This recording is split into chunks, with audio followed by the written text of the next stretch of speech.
खरीप हंगाम 2026 यशस्वी करण्यासाठी सर्व विभागांनी समन्वयाने जबाबदारीने मिशन मोडवर कामे करावीत. बोगस बियाणे, खते व कीटकनाशके विकणाऱ्यांवर कठोर कारवाई करून तत्काळ गुन्हे दाखल करण्यात यावे.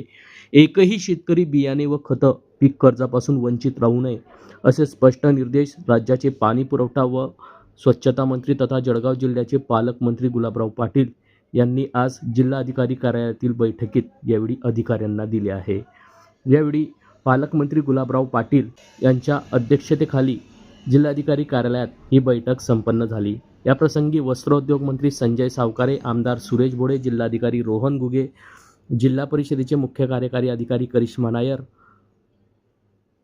पोलीस अधीक्षक श्रीकांत ढिवरे, यावल विभागाचे उपवनरक्षक सौरीश सहाय, जिल्हा कृषी अधीक्षक कुर्बान तडवी यांच्यासह यावेळी पदाधिकाऱ्यांची उपस्थिती होती. तर राज्याचे जलसंपदा मंत्री गिरीश महाजन, खासदार स्मिता वाघ, आमदार अनिल पाटील, तालुका कृषी अधिकारी, कृषी विभागाशी संबंधित संस्थांचे पदाधिकारी देखील यावेळी ऑनलाईन पद्धतीने या बैठकीस उपस्थित राहिले होते.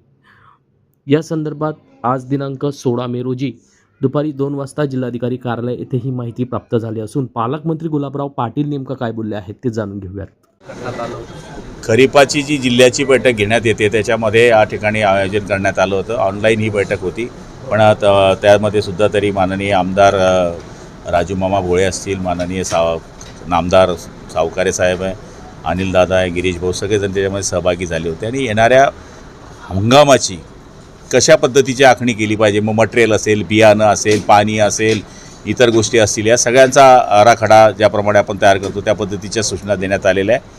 मटेरियलची परिस्थिती कशी आहे, बियाण्याची परिस्थिती काय आहे, शेतकऱ्यांनी काय काळजी घेतली पाहिजे, कशा पद्धतीचा पाण्याचा वापर झाला पाहिजे, अशी सार्वभौम चर्चा या ठिकाणी करण्यात आली. निर्णय झाले का या बैठकीमध्ये निर्णय असे घेण्यात आले की जवळपास 15 भरारी पथकं या ठिकाणी कलेक्टरांच्या अध्यक्षतेखाली त्यांनी नेमलेले आहे की जे तालुका स्तरावर जातील आणि त्या ठिकाणी कुठल्याही आमदाराकडे तो नंबर असेल आणि ज्या ठिकाणी असं वाटतं की इथे लिंकिंग होते, बियाणं मटेरियलमध्ये प्रॉब्लेम आहे, जागेवर त्याचा निर्णय घेण्यात येईल. त्याचबरोबर या ठिकाणी अशा पद्धतीच्या सूचना देण्यात आलेल्या आहे की वायफळ पाणी कुठे सोडण्यात येऊ नये, पिण्याच्या पाण्याची काळजी घेण्यात यावी. त्याचबरोबर प्रत्येक हॉस्पिटलमध्ये या ठिकाणी उष्माघाताच्या बाबतीमध्ये बेड राखीव करण्यात यावे, असे बरेच निर्णय या ठिकाणी घेण्यात आलेले. आणि लिंकिंगच्या बाबतीमध्ये सुद्धा 3 प्रकारची जी लिंकिंग होत असते, ती राज्य स्तरावर असेल किंवा एजंटच्या द्वारेच असेल, होलसेलरच्या बाबतीमध्ये असेल, त्या लिंकिंगच्या बाबतीमध्ये सूचना देण्यात आलेल्या आहे. आणि मला तरी असं वाटतं की रेशम उद्योगाच्या माध्यमातून आपण बघतो की आदरणीय